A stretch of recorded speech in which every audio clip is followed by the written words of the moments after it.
Eto naman mga kapatid, balita po sa mga lalawigan. 30 bayan at lungsod na ang apektado nga ng ashfall mula po sa Bulkang Kanlaon. Bukod sa Negros Island, may mga apektado ring lugar sa Guimaras, Iloilo at maging sa Antique. Pinag-iingat ng Environmental Management Bureau ang mga residenteng nakatira malapit sa bulkan sa panganib po na maaaring maidulot ng ashfall. Ang tindi ng ashfall mga kapatid. Kabilang po dyan ang hirap sa paghinga at pagkairita ng mata at balat. Pinapayuhan naman ang mga residente na magsuot nga ng face mask at safety goggles at kung maaari ay wag na munang lumabas ng bahay.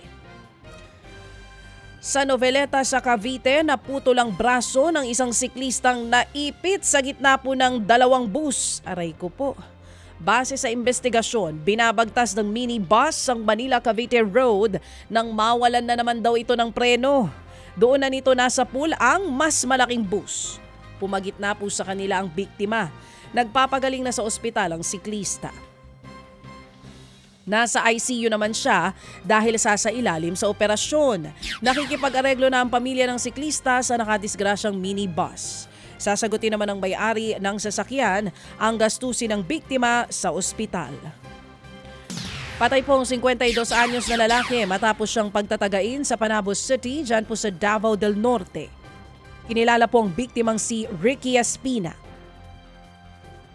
Suspect ang tricycle driver niyang kapitbahay na si Ronido Manlasang. Base po sa investigasyon mga kapatid, nagugat nga ang krimen dahil sa kantsawan sa sabungan. Ayun na, inaasar daw ng biktima ang suspect na talunan ang manok nito. Napikon daw ang suspect kaya tinaga ang biktima nang muli silang magkita.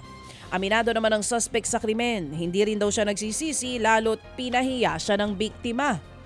Nasa kustodiya na ng Panabo Police ang suspect na mahaharap ngayon sa reklamong murder.